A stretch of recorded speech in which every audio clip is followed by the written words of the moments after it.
Welcome to the Find My Catalyst podcast. We all have problems we're looking to solve, and we know that there are solutions out there, but we struggle with this. How do we find the solution? Where does the nudge come from to help us take the next step and start solving tough problems? This podcast is designed to help you find your catalyst, take that next step. I'm Mike Simmons. I am the founder of Catalyst Acts.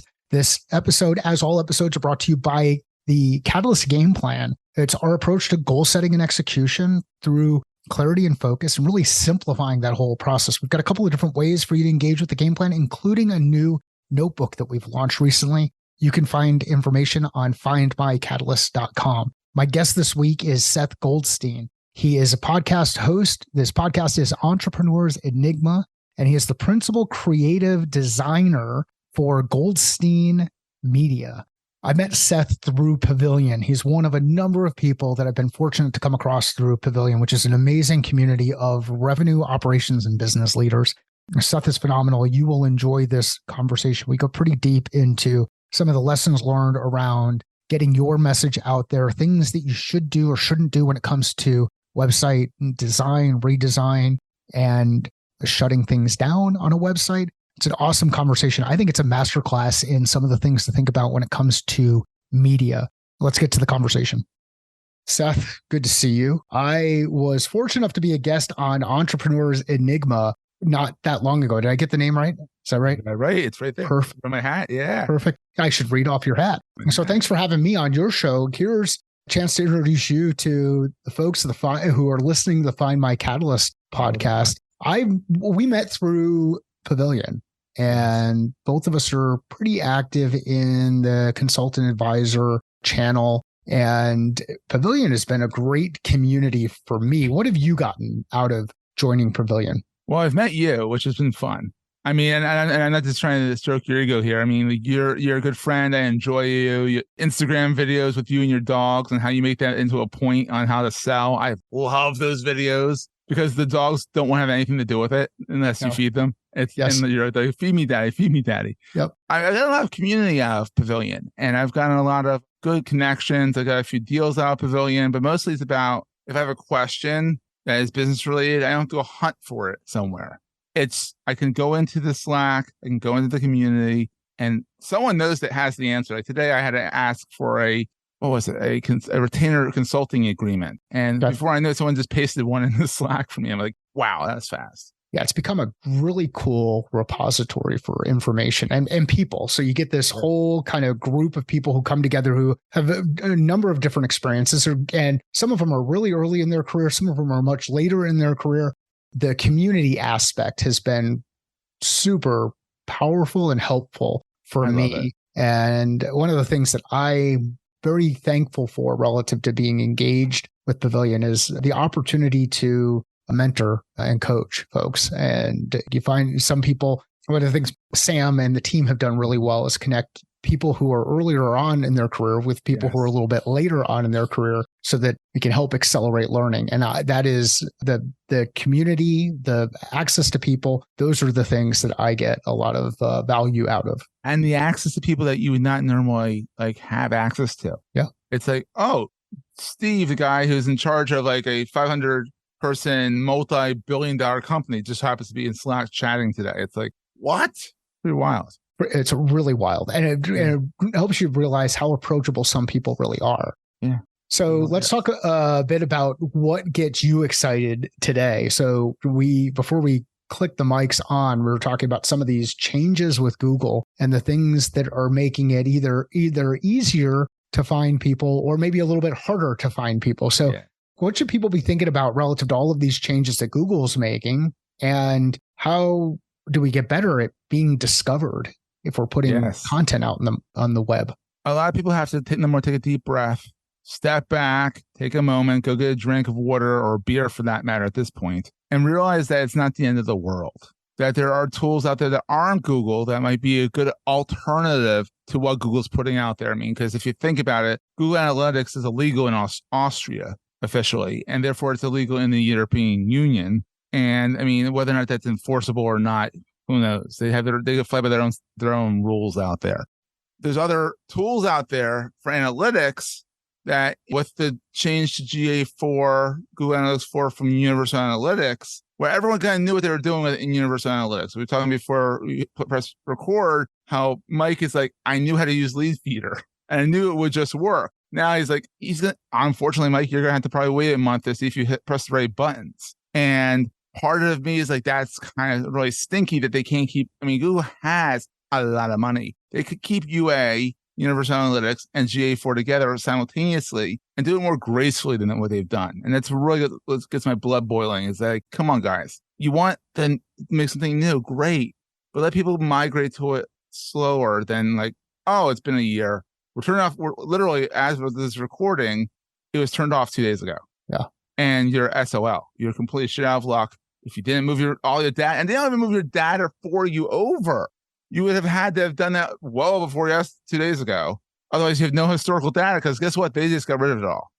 This is a company that owns Google Cloud for crying out loud and has server space to boot because they've kept your data, at least, whatever. But the point being is there's tools out there like Fathom Analytics. It's run by 2 guys in Canada, but it's a very robust tool. It's open source, which is good because the technology can be audited by the public to find bugs in it, which is really nice. Cool. There's something called plausible analytics. This is very similar to Fathom Analytics. These tools kind of bridge the gap between, number one, not being illegal in the EU, which is a plus, and bridge the gap between old Universal Analytics and what everyone's used to, bounce rate and all that that's now gone in GA4, to what's nice in GA4 people like, the dimensions and stuff. So why are analytics important? So you kind of want to know where people are coming from. You want to know how many people, I mean, honestly, remember back in the day, that's a little, woo thing going on here. Wayne's World.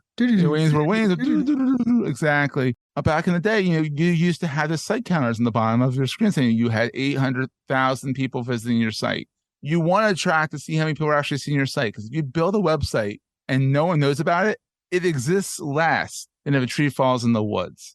Because a tree falls in the woods, unless you think perception, leave that to some PhD person. But in all actuality, for lack of a better term, that tree really did fall in the woods somewhere. But your bits and boops that you put on the internet really don't exist unless someone knows about them. I mean, they're kind of there, but less than that tree. So you need to kind of know where your traffic's coming in, what pages they're hitting, all that stuff. It helps to advise your business mode, which, Mike's all good at that.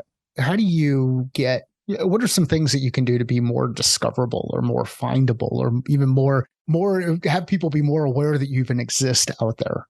Really, it comes down to people groan when I say this.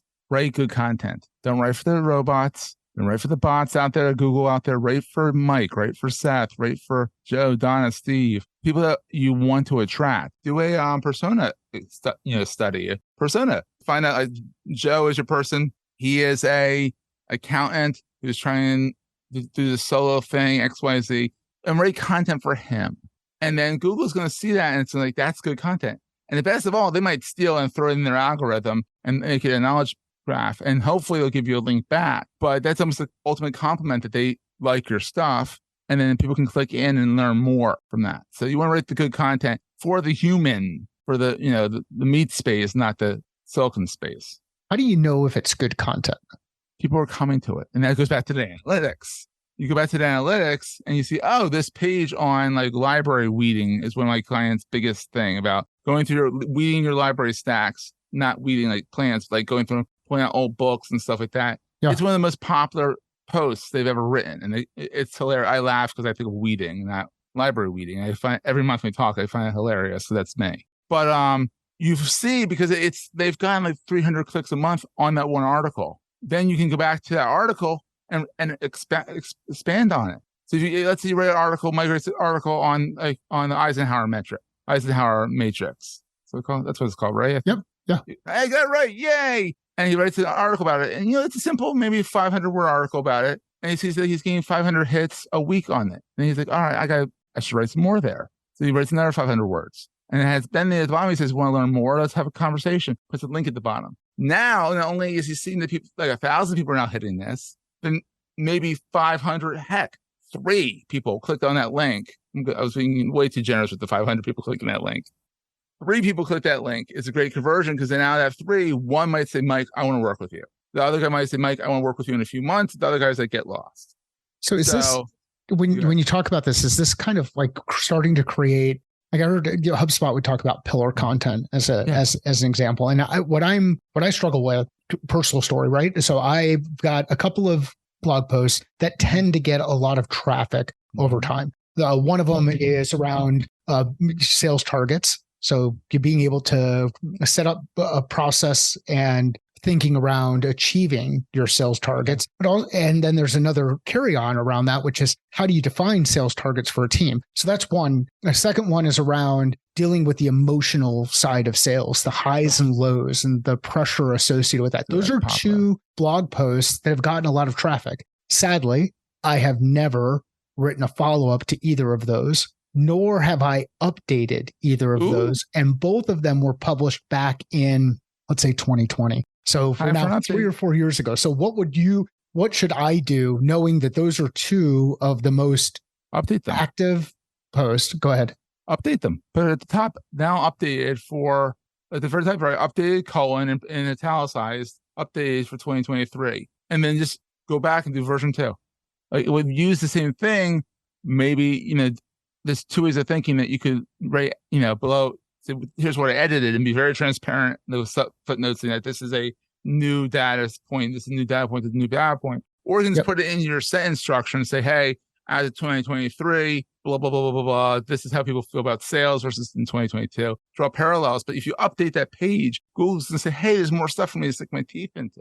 So better to update the page than to create a new one? Yeah, I would definitely update the existing page because that's where people are going there. It's already got traffic. It's already in the index. But it's only happened to me once where I've added a blog post about podcasting tips, top 10 podcasting tips for entrepreneurs or whatever the heck it was. It indexed in 5 minutes. That is a fluke. I saw the people at Google and they're like, we just so happened to be on your site at that moment when you press publish. That's a once in like a 10 trillion instance that happened. And I'm like, it's still cool. I ranked like number one for the key term that I wanted within 5 minutes. I'm like, I tell all my clients that story. I say, don't ever hold me to that. So that's nothing that's gonna ever happen. For the people like me who don't know what you're talking about, like, what do you mean index in 5 minutes? What's all that mean? So what Google does is Google essentially, there's the internet as a whole with all the pages. Now Google literally has a whole copy of the freaking internet on their servers that they go around and they add in their page to their index. The index essentially is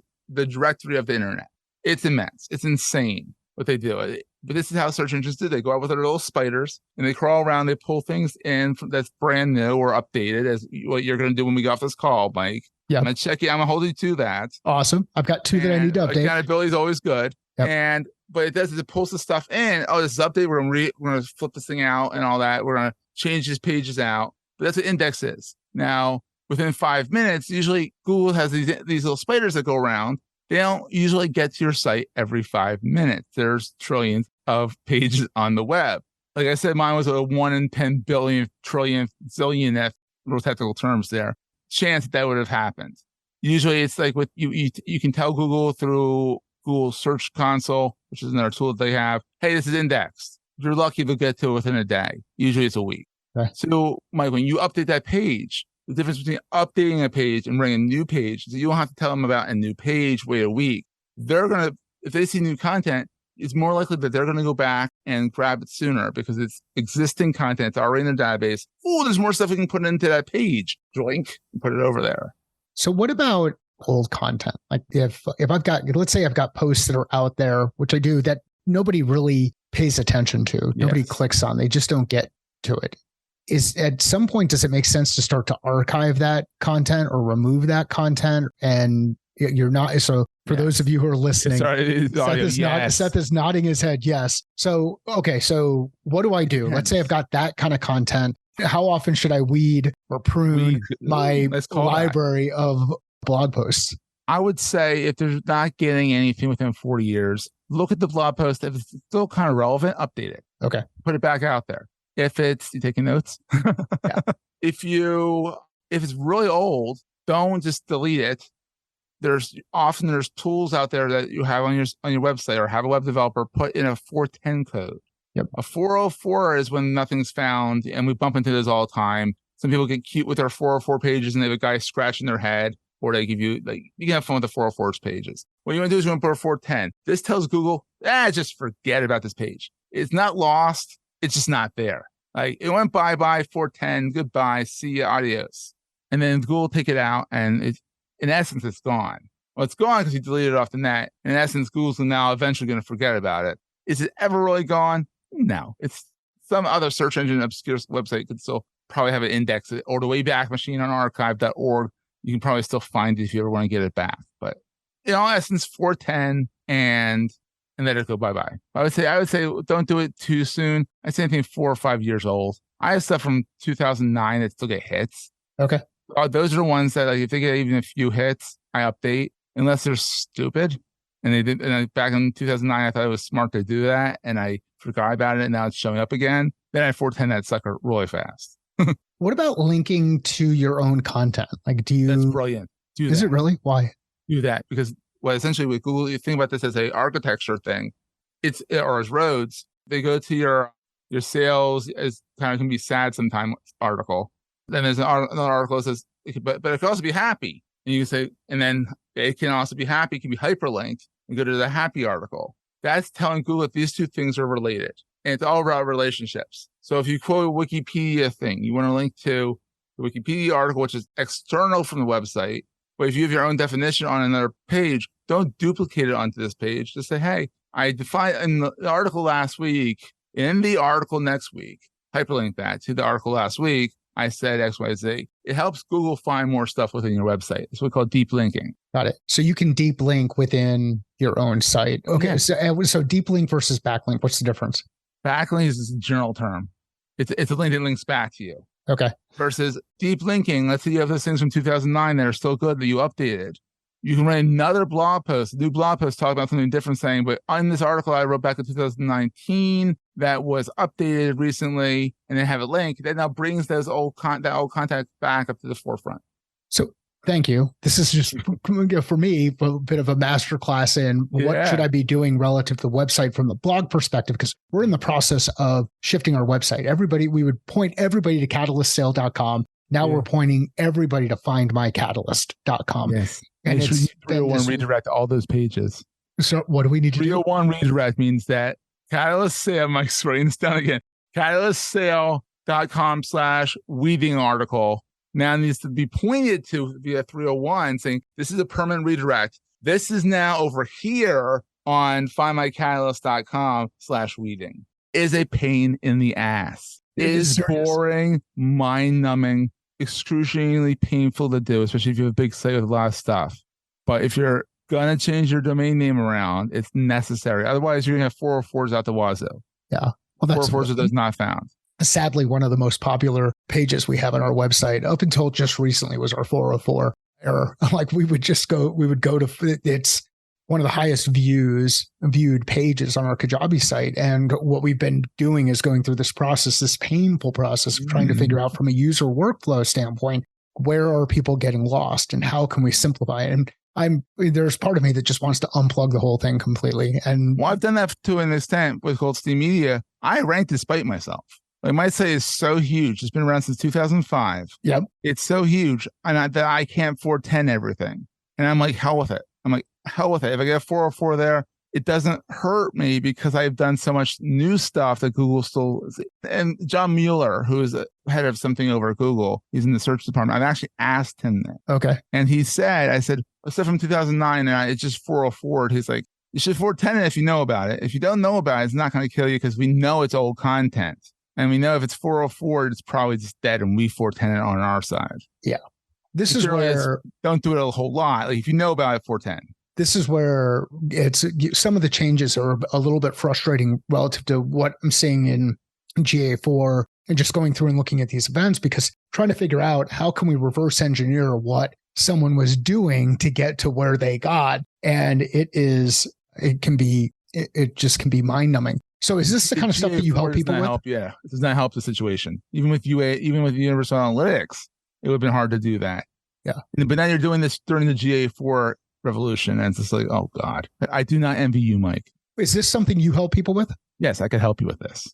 So how do you help people with? Like, let's talk about how what are some of the biggest, most common problems that people like me tend to have when trying to put their business card, so to speak, out there on the web, this thing that attracts or is a magnet to the type of people their domain name.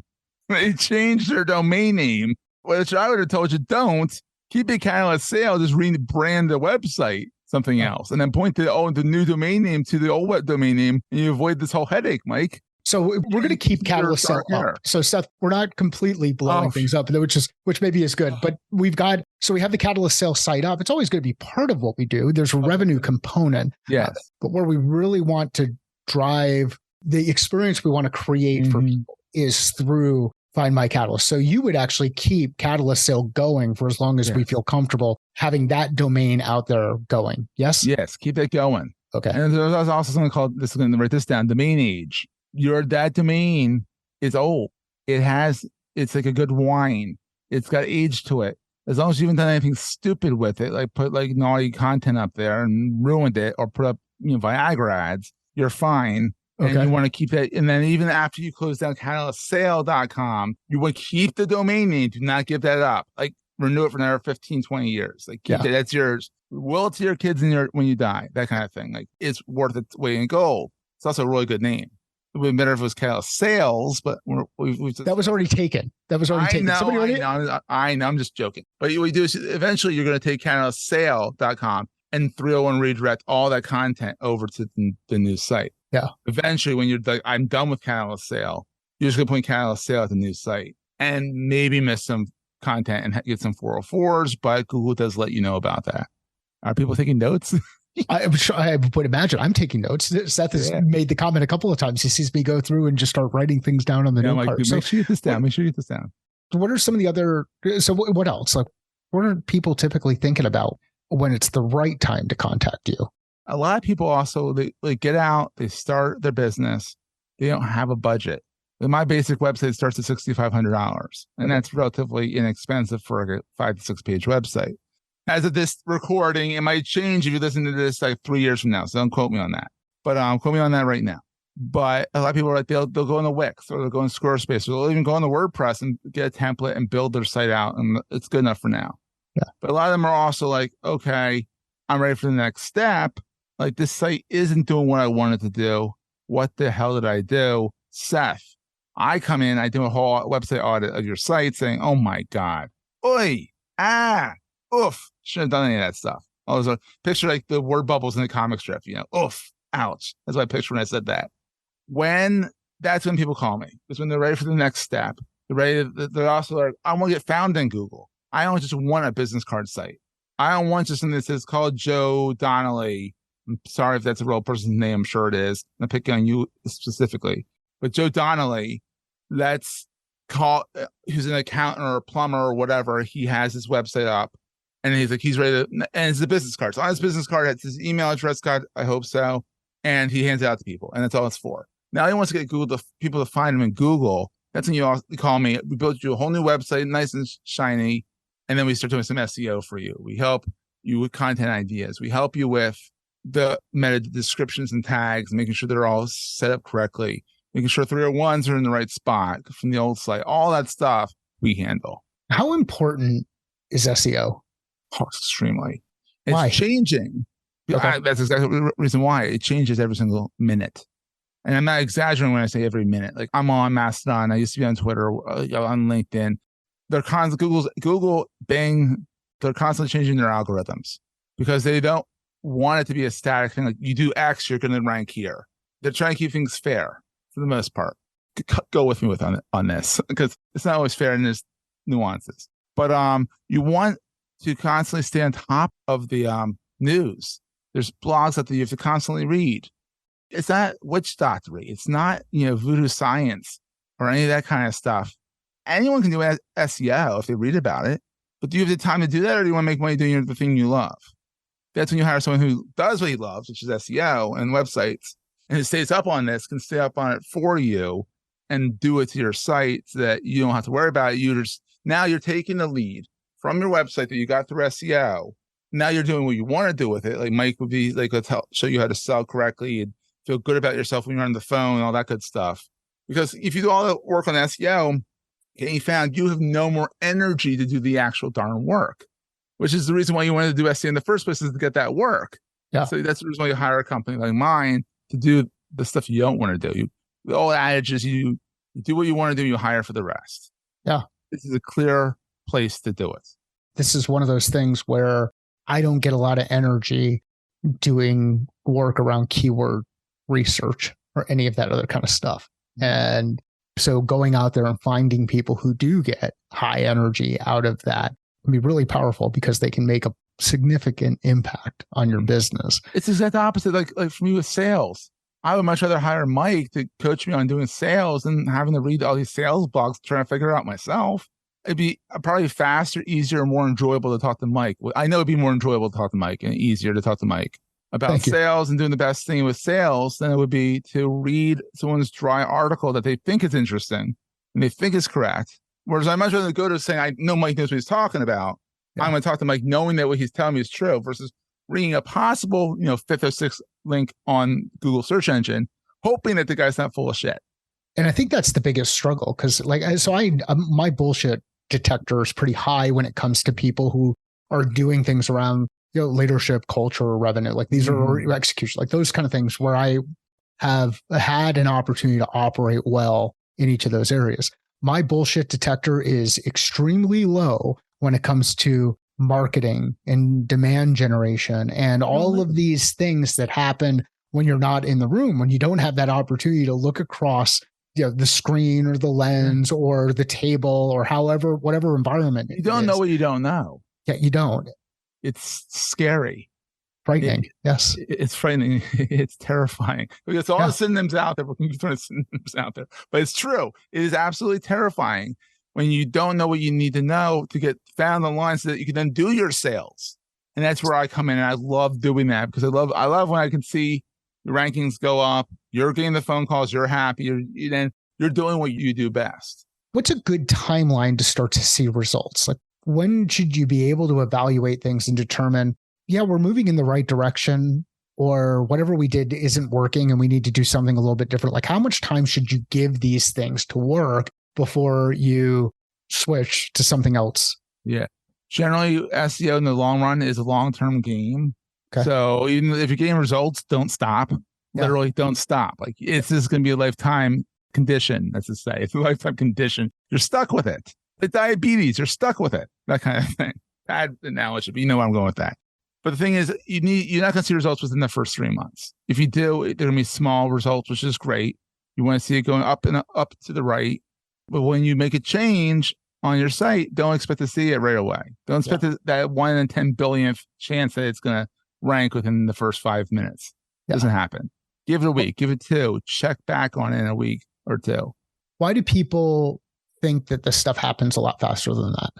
They just don't know. They're not educated. They don't know what they don't know. They think, it's something I can do overnight. Or they read one blog post from a shyster that didn't know anything. Or there's the whole thing called black hat SEO, where you can do a lot of quick little nitty bad things, which I'm not going to go into, which I know about, that sometimes trick the search engines to give you a high ranking.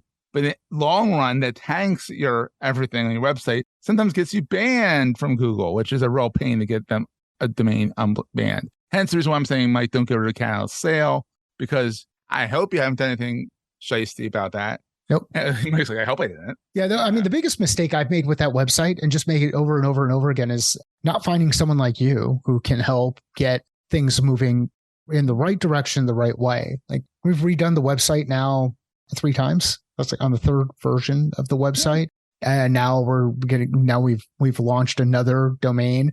And I don't think that as I look back and think of things that I wish we would have done a better job with, or I wish I would have done a better job with, it would be being more deliberate about time, energy, and attention and focus when it comes to things like SEO, keyword research, incorporating those keywords into writing, setting things up properly, like all of those kind of things. I kick myself, Mike. I kick myself about that all the time too. I look at old stuff on Goldstein Media where I was learning the art of SEO. Yeah. And I'm like, I look back at that stuff. I'm like, all right, I can either edit this, forten it, or just say, forget about it.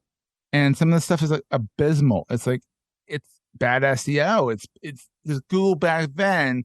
It used to be like exact match keywords in the domain name, like Mike is a sales professional, hirehimtoday.com or dentistnearme.com. There's actually a dentist office named Dentist Near Me because they think that it was clever and they would get them work. Not realizing that near me, it's dependent upon the user's IP address. And it doesn't matter that they're named near me because it's not going to come up for everyone that's not near them. Yeah. You follow that. Yeah. But the thing is that even I've made these mistakes. And the thing is, you can't kick yourself for making these mistakes because that's how you learn. So we've talked about a couple of different things like updating posts, linking to those posts, making sure that we are shutting things down for Google so they're not continuing to follow those things if they're no longer relevant. We've gotten into the SEO, the keyword research stuff. What's next? What's another thing that people tend to kind of are likely thinking about, but tend to screw up before working with someone like you? That's a good question because you have the website, you have the SEO kind of ongoing. A lot of people make the mistake of getting cocky about it and they're like, oh, I'm doing great. I can stop. Good. I'm everywhere I need to be. Great. I'm going to stay there forever. They think I'm at the top of Google. No. And then they stop. They say, all right, I'm going to save some money now. Because I mean, SEO is not cheap. SEO for me starts between $2,000 and $4,000 a month. Okay. Because it's time consuming. Yeah. And the 301s alone, like I said, are mind numbing. So that alone, you're paying for the labor of that. I mean, when you bring your car for an alternator, it just happened to me. It costs a lot because the alternator is really deep into the engine. It takes a lot of labor to get into that damn thing and fix it. Sore topic for me. I just had to do it to my car. But it's the same thing for me. Like, it's a lot of labor to do these 301 redirects and these 404s, and there's a lot more out there that I'm not going to just like, I've already been a master class. But there's something called canonical links saying that this article is similar to this article, reference this article, but before this article. Okay. There's like, honestly, all this knowledge that I have is just literally spewing out of my mouth. Mike's like, oh my God, is because I've read up on it. I've done all this for 15 years. And I also know what not to do because what was good last week is not good this week because I'm reading up on it every single day. That's a cool takeaway from this is that things are constantly changing when it comes to this. Yes. You remember to say yes and not just nod. So share a little bit about the background on why Entrepreneurs Enigma, why the podcast, what's the background on it? Why'd you launch it? Well, the funny thing with the podcast was that I've been an entrepreneur for, at that point, 13 or 14 years. It's 15 years now with Goldstein Media. And I was doing other podcasts since 2010, varying things about marketing and whatnot. And I was kind of bored with the current one I was on, Digital Marketing Dive, which had 3 seasons, had a good run. I'm fine with it, good. And so I started this up as me pontificating into my phone about my experience as an entrepreneur, my enigma, my puzzle. And then it's slowly, within the 11 episodes, I'm a former journalist, turned into an interview show again. And we're now on episode 150 within a year and a half. And it's going strong. And I've talked to Rand Fishkin, who's a big SEO guy. I've talked to Marcus Sheridan, who's the they ask you answer guy, but the Riverside Pools, have had him on. Had Jason Falls on, who is the chief poobah, we call him, over at the Marketing Podcast Network. He's the guy who runs our network. I've had him on 3 times talking about influencer marketing. I had Guy Kawasaki on, which was like terrifying. Why? He's the sweetest guy. Why was it terrifying? Because he's Guy Kawasaki. It's just because, and he's the sweetest guy known to mankind. We just talked about his journey. He puts his pants on the same way I do. Unless he doesn't, then I don't want to know. But, generally they put pants on the same way. And he was just humble, very nice, talked about his journey. I binge read his memoir in like a day before that. No one gets that kind of attention. Usually it takes me about a week or 2 to get through a book. This one, I got an audio book, Kindle in my hand, physical book. I'm walking, trying not to walk into a tree, trying to read all 3, get through it. Oh my God. So it's been fun. I'm booked through October. I mean, at this time, we're talking at the beginning of July. So through October, and tons of great, interesting people. I've got to get Mike back on to talk about. I also have people back on the show to talk about where they've come from the last time. So we got to get you back on my show now. That would be awesome. It's such a great way to communicate with folks, share experience, and ideally people create an opportunity or have a catalyst out there to help people learn about some of the possibilities that are out there, things that they can test, think a bit differently about and everyone was doing the same thing. Everyone goes through the imposter syndrome. Guy Kawasaki's gone through imposter syndrome before. Can you imagine that? I think you got to say that again. So say it one more time. Everyone goes through the same stuff that you're going through. You've been through it. No one's an overnight success. They're an overnight success 10 years in the making.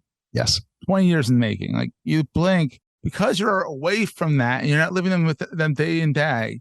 Even then, sometimes it looks like they had a massive success really quickly. But ultimately, you don't see it. Like, I don't see Mike every single day. And we talk every now and then, and I see him, and like all of a sudden he has this huge success. And I'm like, oh my God, it was an overnight success. No, I know Mike's been working his tail off. No pun intended, because if you know his videos and his dogs, he's working their tails off too. I can confirm I never actually had a tail. Well, however, all of us we're doing it. I think the cool thing about this part of the conversation is it reinforces a piece of, if you go out there and you ask people for help, or you share the situation that you're running into, be transparent about the challenges that you're facing, what you will find is either the person you're talking to has had to navigate a challenge similar to that, or if other people are sharing with them, they know somebody who has navigated that challenge, and they are going to be open to making that kind of connection for you. So I love it. Learn together, be transparent, ask for help. These things, and nothing wrong with asking for help. That's the thing. There's no shame in asking for help. If you don't know it, you don't know it. You're not going to know by not asking. Yeah, I don't know is pretty powerful. You should follow it up with, I don't know, and I'm going to find out, and I'm going to figure it out, and I'm going to see if I can find someone who can help. Whatever. I don't know is okay. It's worse when you sit there and don't say, I don't know. And speaking of guests. Oh, we got him. Oh, the cute doggy. Murphy has joined us on the podcast. So hi, Murphy. My dog Olive's around the corner. So there we go. So Seth, we've talked about a couple of different things. We've talked about people. We've talked about words. We've talked about things to do with the website, not do with the website, mistakes. How important is design, visual design, when thinking about building out a website or having this representation of you out in the marketplace? So where does visual design come into play from your perspective? You just said it is a visual representation of you. If it looks like shit, how does it represent you? If you go up there and say, hey, I have a crappy business card. It's really floppy. And these lawyers are known for having crappy business cards, or slightly embossed with gold leaf. But other than that, they're not sturdy. That's a traditional terrestrial in-person idea. Now, if you go to your website, you have a nice hard business card that's really sturdy, really good looking. And they go to your website and it looks like something from 1994, GeoCities. They're going to leave, or they're going to laugh, pin it, send it to Reddit, and say this guy's an idiot. So the idea is that, or Reddit or Lemmy or any version of those message boards out there, it is a representation of you, the representation of your business. You don't want to look half-assed. You don't want to look like you don't care, especially if you're a consultant. You want a really good-looking website because you want them to know that you care. Nothing's worse than when I go talk to these people. I'm not going to call anyone out by name, but they're business consultants, and they've done their own website, and it looks like shit. And I'm like, why the hell would I work with you? I mean, honestly, it's not that hard to get a template. Honestly, get a template, for crying out loud, on WordPress and start with that. At least it's going to be halfway decent. Then come talk to me. But you can tell this is a sore point for me. You hit a nerve there, because to go back, it's a reflection on you. And if you really give a crap, do you have a messy room? What's it say about you? Do you have a messy website? What's that say about you? And does it have to be complicated? No, it could be a picture of Mike smiling with your number at the bottom, with a picture of Murphy, and something that is relevant to why Murphy's on your website, and make it pretty. It could be very simple until you need to show up in Google, and it has to be a little bit more complex. So it has something to sink its teeth into. Why does it have to be more complex? You need more content. It's more what it is. You need more content. Google's not going to come to a site that's 2 sentences. Hi, I'm Mike Simmons. I do sales stuff. Here's my dog Murphy, who likes to interrupt, calls. It doesn't provide value to anybody. You want to provide value on your website to get found on Google. And Mike's sites have tons of value. And that's the reason why I'm telling him he needs to go back and update this blog post to add more value, so they resurface. Because Google's going to say, oh, more value, let's pop you back up. Yeah, it's current. It's there again. I think the a key takeaway. I mean, there's a number of takeaways Seth had talked about. I've been taking notes as we've been going through the conversation. Yeah. One of them is the value of updating some of the old content because it has domain authority, domain presence, a history. I think you said domain age. It's got this age associated with it. So by having it more current, it's going to be, there's something new here. There's something that is probably more relevant. This is a person who's been doing this work for a while. They didn't just show up and pop up a website last week like we just did. You're not going to get ranked. It's actually a sandbox, an unconfirmed sandbox that Google puts your site into for 3 months. So if you have a brand new website, might get your website up there faster. Put it up there, get at least a landing page up there, and then build your website behind that, and then launch so that you start the clock. Because otherwise, anyone can spin something up and rank within a day on a new domain name. It doesn't work that way. Seth, this conversation has been awesome. Thanks for joining me. Thanks for having this chat and answering the questions I had as we went through. If somebody's got questions for you, they want to connect with you directly, where's the best place to send them? GoldsteinMedia.com. And if you want to check out the podcast, EntrepreneursEnigma.com. Don't feel bad if you misspell entrepreneur, because I misspell it every single day. It's French. Perfect. We will include links in the show notes. So you don't have to. If you know of anybody who would find value in this conversation, please share it with them. Let Seth and I know via LinkedIn. Seth is pretty active on LinkedIn. We like to see those shares. Sales is a thinking process. Business is a thinking process. Life is a thinking process. How are you thinking differently about yours?